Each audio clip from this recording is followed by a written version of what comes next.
Hi, this is Tom Nechville, and for all you banjo lovers out there, I would like to go into some details about the Nechville tailpiece. I have a banjo laid out on the table right now that I am going to show you. I hope you can see it okay from that angle. First of all, the Nechville tailpiece is not not attached to the frame of the instrument, other than being stuck into the little recessed holes that are in the frame of the instrument. So the tension of the strings holds the tailpiece on, and there's two set screws, the small set screws on either side, that can be used that go into the two holes in the frame. And so that is self-adjusting on one hand, but if one screw is tighter than the other, you can actually cock the tailpiece left or right. And so you find these little Allen wrenches that come with the banjo. And they're standard sizes. This is like 50 thousandths, and that fits in the tiny Allen screw on the end of this thing. So we will plug in the wrench, and I'm checking to see if my strings are in line down the neck. If they are down the center of the neck, that's wonderful. But I'm going to cock this to put it off center a little bit, and then I'll hold the banjo up so you can see it. Now, can you see the tailpiece is a little crooked?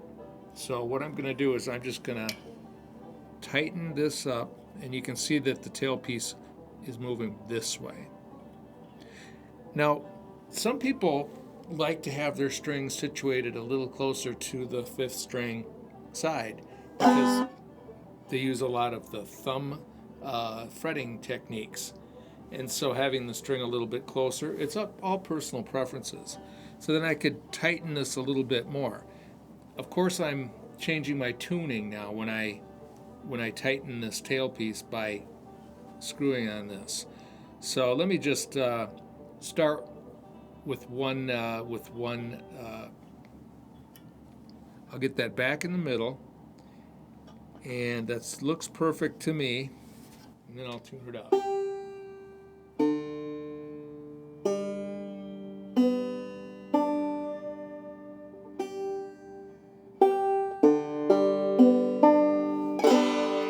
Okay, that sounds good. Now there's another screw on the bottom of the tailpiece. The bottom screw is a pivot one that will allow us to put either neutral pressure or down pressure on the tailpiece. So I'm going to hold it sideways so you can see the tailpiece move. At the moment, there's no tension at all on this screw, but I'd prefer that you don't have that loose. If anything, I would probably just go until you start to see the tailpiece move.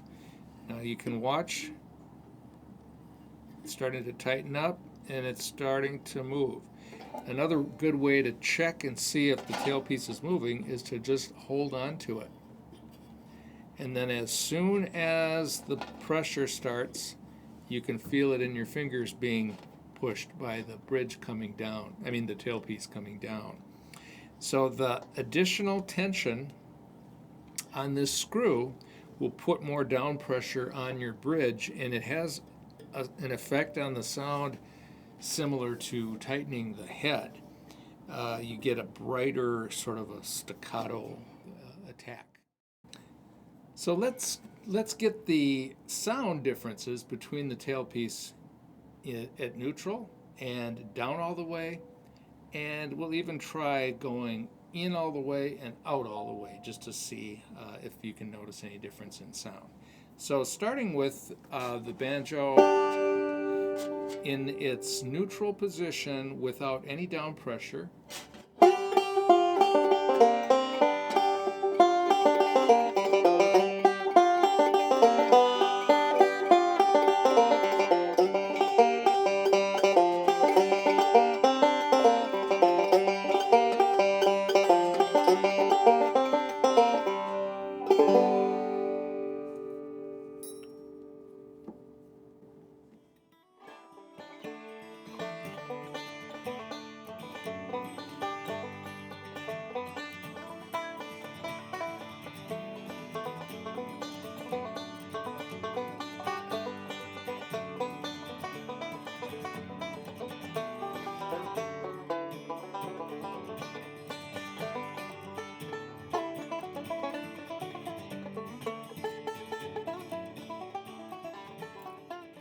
Okay, I got the tailpiece pretty well cranked down now.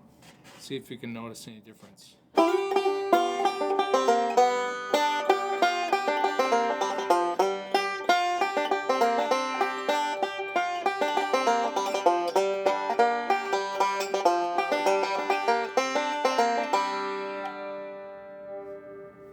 It's probably not fair because it wasn't in absolute tune, but let's go.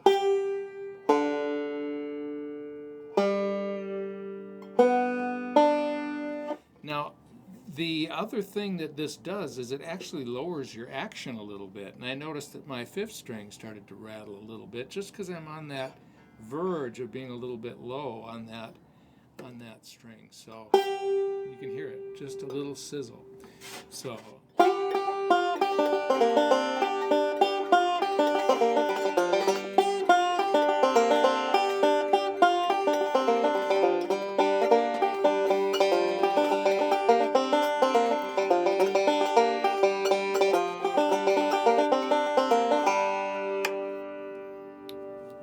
all right, I'm going to try bringing the tailpiece out all the way.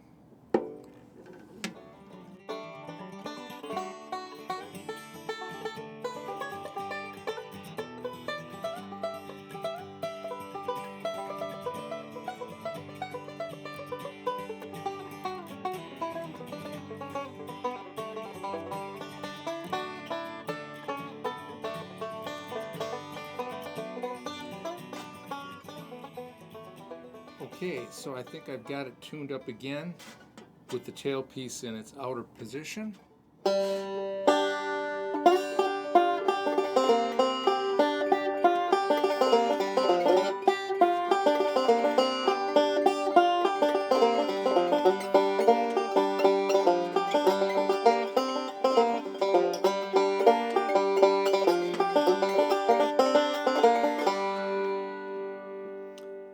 This is maybe worth noting. I did feel a difference from behind it. I felt more vibration for some reason.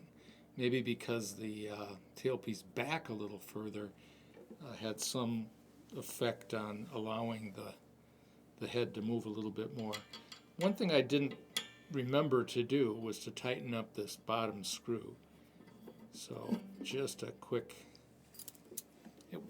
it probably will make no difference, but you just don't want that one loose, because if it is too loose, it might actually rattle, and that's not good.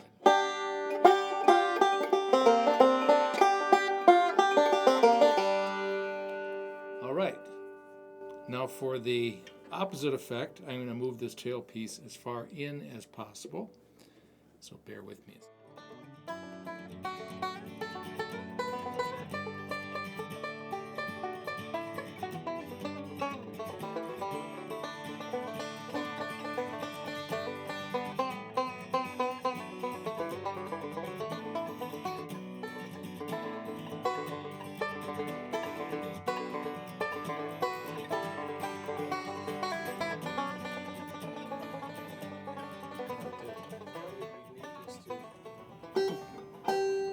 Okay, I'm just tuning up now after having moved the tailpiece all the way in, and we'll see if that makes a difference in the sound.